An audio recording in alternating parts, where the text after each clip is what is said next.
Hi guys, it's your boy the Supreme Leader. Don't forget to subscribe to this channel and also click the bell button of the subscription and share the channel. I'm back with you guys again, and yes, like I said, you can always give the video some thumbs up if you like my content and share the channel too as well. Follow me on Instagram from Africa to South America, and on Telegram you can simply find my Telegram link right under most of my videos.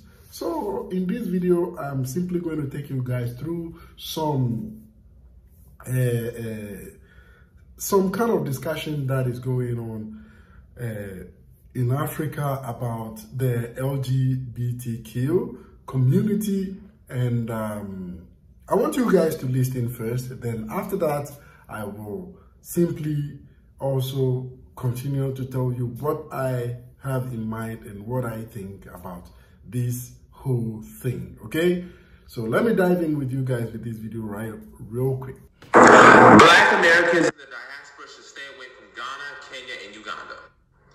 This comes after Uganda passed a bill in parliament that would criminalize identifying as LGBTQ and imposing the death penalty on some acts. They're saying this to protect African values, protect the church, and say, quote unquote, homosexuality is un-African. So let me get this straight. Homosexuality is un-African, but the overwhelming majority of Ugandans are Christian and Muslim, two religions that don't originate in Africa. As a matter of fact, the overwhelming majority of Ugandans are Roman Catholic and Anglican, the same Catholic church that's based in the Vatican in Europe. The Anglican Church, which the word Anglican literally means from the Church of England.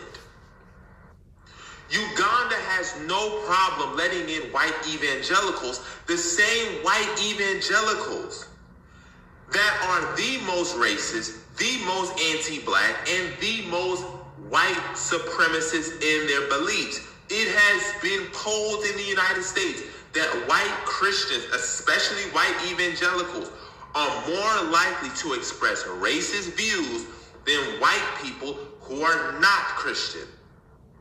This is the same Uganda that says they're sticking up to the West, but has been a U.S. ally for security. The same Uganda that was a U.S. ally all the way back in 2003. The same Uganda that is neoliberal. Ghana is no different. The same Ghana that says Africans must build Africa. The year of return is the same Ghana that's taken IMF loans and said that Britain and them have a great shared values and future. The same Ghana that destroyed a house for allegedly being an LGBTQ resort. Then they say, oh, it was because the owner sold it to another property. And it would be wrong for me to not bring up Kenya, who the Supreme Court said that an LGBTQ organization could register, and the Kenyan government, President William Ruto, were upset about that. Point being, Black Americans and those in the diaspora, we should have nothing to do with Ghana, Kenya, and Uganda. Their invitation is fraudulent. It's not sincere. They say they welcome all people, but that is beyond the reality. If you are a Black American, then you want to go somewhere in Africa, go to South Africa, go to Angola, go to Botswana, go to Republic of Congo, go to Gabon. Don't spend your time in Ghana, Kenya, and Uganda, who are giving you a fraudulent PR. Let's move on to East Africa now. In a controversial move, Uganda's parliament on Tuesday passed an anti-gay legislation which proposes tough new penalties for same-sex relationships. Supporters of the new law say it is needed to punish a broader array of LGBTQ activities, which they say threaten traditional values in the conservative and religious East African nation. In our country, we will have our morals, we will protect our children, and we are making this law, for ourselves, we are making this law for our children, we are making this law for the children of our children. This country will stand firm. And once it passes, I can tell you, Madam Speaker, we are going to reinforce the law enforcement officers to make sure that homosexuals have no space in Uganda. Now, according to the law. Okay, so let me say this. From what I see, okay, Africans, you know, we as Africans, okay, we keep on saying we don't want to go with the Western culture thing, you know, like Western culture. They say, they always, when we talk about LGBTQ, most of us Africans come with the idea that it is actually a Western culture. And that is where most of us, we are actually wrong, okay? LGBTQ is actually not a Western culture thing. LGBTQ, it's a worldwide thing. And when you go to some place like Ghana, Uganda, these places that the gentleman mentioned, I am originally from Ghana, okay? I am originally from Ghana. And I can tell you that growing up in Ghana, I have seen a lot of people who, let me just say, women who act like men, and I have seen men who act like women. What we think we have to put in our head, okay, is that some of these people are not like that because they want to be like that. You understand? Before, I personally, I never agreed with seeing a man or a woman who simply wants to play the opposite sex. Like they want to, a man who wants to become a man, a woman, and a woman who wants to become a man. You understand? In the past, for me, that idea was actually satanic. And you know, like that was how I used to see it. But later on, when I was growing, I realized there are people who are simply let me just say, people who are simply born with this kind of how do I say this, you know, like they are born, they were supposed to be born women and they were born men, and there were women too who were supposed to be born men and they were born women. So in this situation, they have some kind of confusion within their system, you know, like their body, their hormones. You know, I'm not a scientist though, but you know, looking at it, we have seen a lot of things similar to this kind of situation. A process where you see a snake with two heads, you see a cow with a double body, like you see even humans with you know, like joint twins with one waist and two legs, you know, like we see all these kind of things. And that is where I realized that there is what do you call it, there is DNA disorder, or I don't know, how do I say this?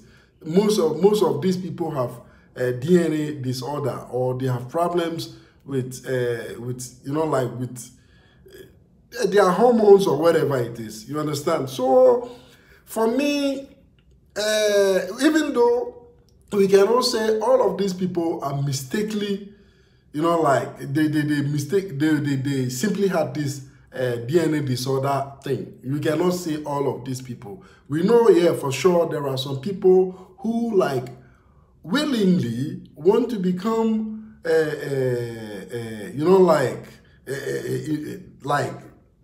LGBTQ. I don't know, this word is something else. So, you know, like for a whole country to think about, you know, like putting up this kind of rule or something, I think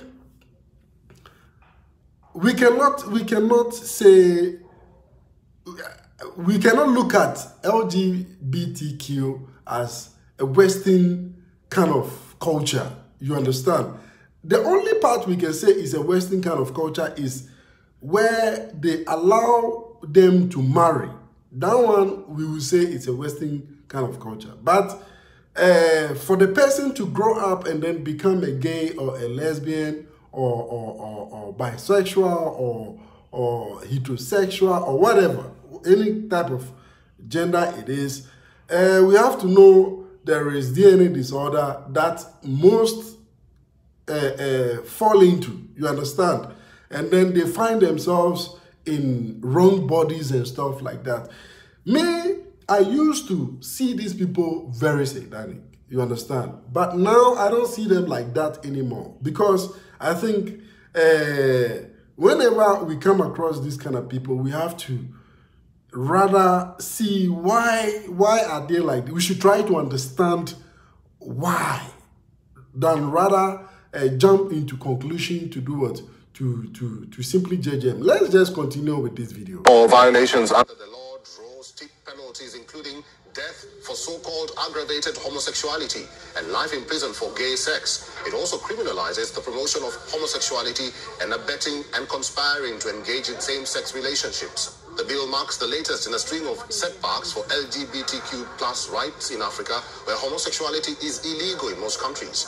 South Africa is an outlier on the continent, as LGBTQ rights are enshrined in its constitution. Nevertheless, violence against queer people is still rife in the country. In Kenya and Tanzania, gay sex remains a crime under colonial-era laws, and with penalties including prison terms of up to 14 years. Last month, the Kenyan government intensified its restrictions on imported books with LGBTQ themes after public outcry. Kenyan President William Ruto declared that same-sex marriages could happen in other countries, but not in Kenya. He says homosexuality was a Western imported factor that Kenya's customs, traditions, Christianity, and Islam cannot allow. In Ghana, security forces raided and shut down the office of an LGBTQ rights group in the capital, Accra, after politicians and religious leaders called for its closure. They later advocated for anti-gay laws to be passed in parliament last year, as fears grips the LGBTQ.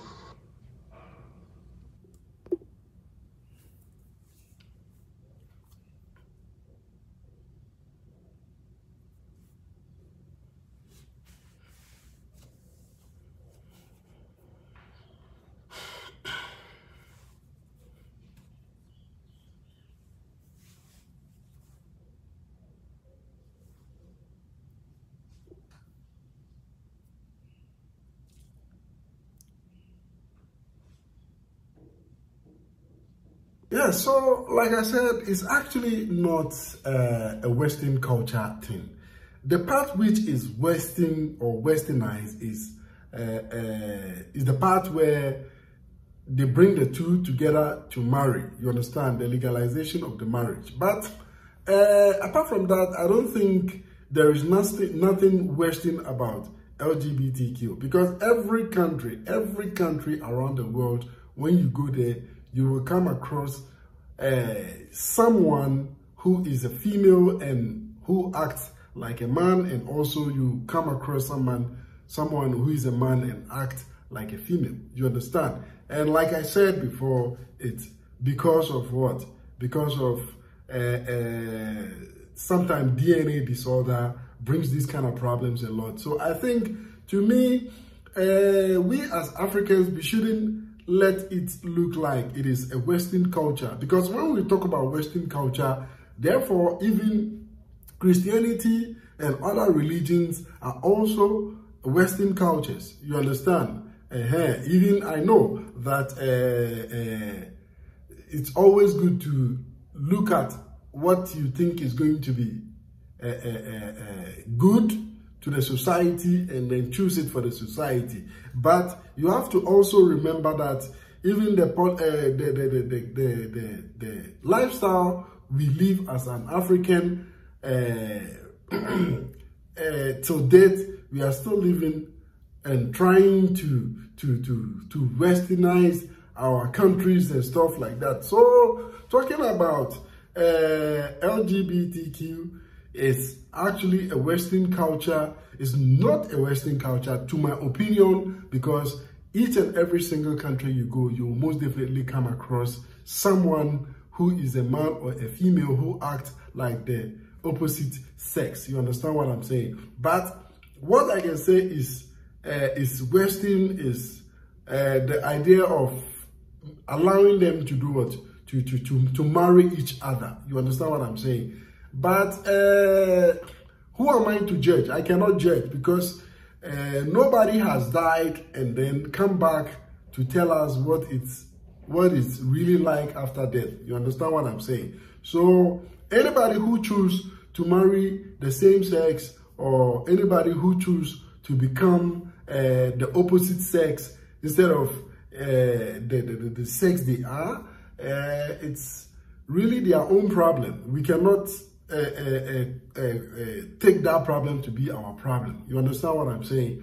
Because the reason why I'm saying this, because you haven't fallen into it, so you might see it to be simple. You understand? It's like somebody who is a drug addict and you are not a drug addict, and you are seeing it like the person being a drug addict is a problem. You understand what I'm saying? So we have to also, most of the time, put ourselves in people's shoes. You understand what I'm saying? So each and every single country across the world, when you go there, you most definitely see LGBTQ people, and naturally, there are people who are born with DNA disorder and stuff like that, and because of that, they tend to be this kind of people. You understand what I'm saying? I think the best thing we can do is look for a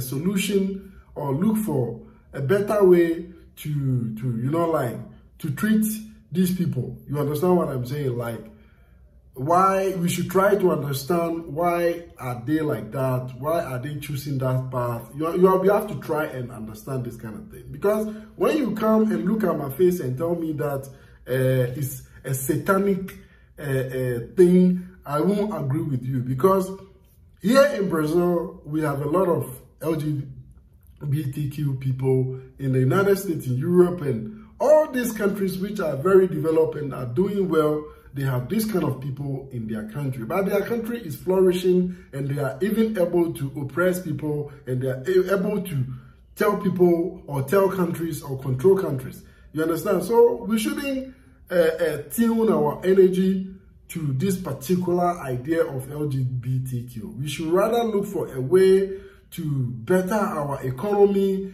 you know, give our generations better life, and, you know, like, more opportunities, and create a bigger advantages for the African continent and stuff like that, instead of trying to tune our energy and everything to the LGBTQ issues. You understand what I'm saying? I always say this, I don't care if you are LGBTQ or whatever you are still going to be my friend, and we are going to share ideas, and I'm going to listen to you. If you bring something profitable on the table and I know it's going to help me, I'm going to listen to it.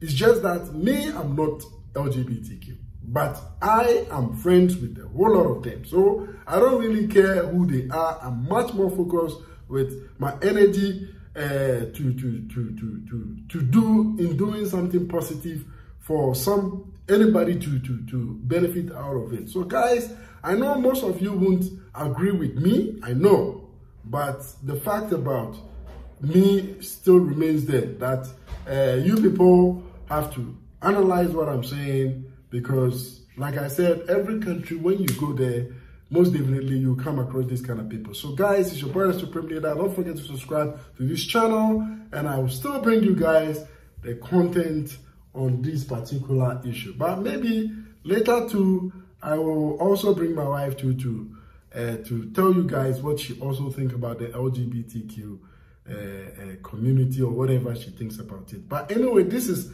my part of what I think about LGBTQ. So guys, yeah, humans, yes, they deserve love, and it's all. Yes. So guys, I'll see you guys in my next vlog. Till then, bye bye.